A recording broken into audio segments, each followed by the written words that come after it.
আরজিকর হাসপাতালে তরুণী চিকিৎসক খুনের প্রায় 1 বছর হতে চলল।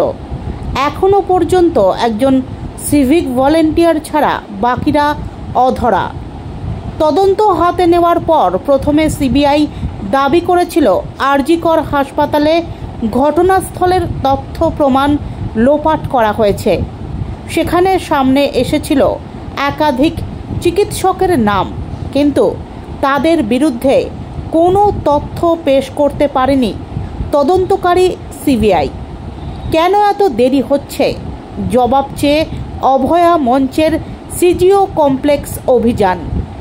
ইন্দিরা ভবন সংলগ্ন রাস্তা থেকে মিছিল শুরু করে হাতে ঝাঁটা এবং প্রতীকী তালা চাবি নিয়ে মিছিলে অংশগ্রহণকারী অভয়া মঞ্চের প্রতিনিধিরা শুক্রবার বিকেল 5:30 নাগাদ সিজিও কমপ্লেক্সের সামনে এসে পৌঁছয়। কলকাতা পুলিশ দোষীদের আড়াল করার চেষ্টা করেছে, প্রমাণ লোপাট করেছে। সিবিআই আমরা আশা করেছিলাম তারা তদন্তটা সম্পূর্ণ করবে।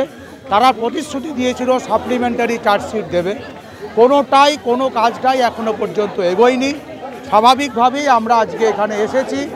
আমরা সিবিআইয়ের আধিকারিকদের সঙ্গে দেখা করতে চাই এবং সিবিআইয়ের উপরে আমাদের আস্থা যে একেবারেই আর থাকছে না, সেটা আজকে আমাদের মিছিলের মুড দেখি বা তাদের কর্মসূচি দেখি আপনারা বুঝতে পারবেন।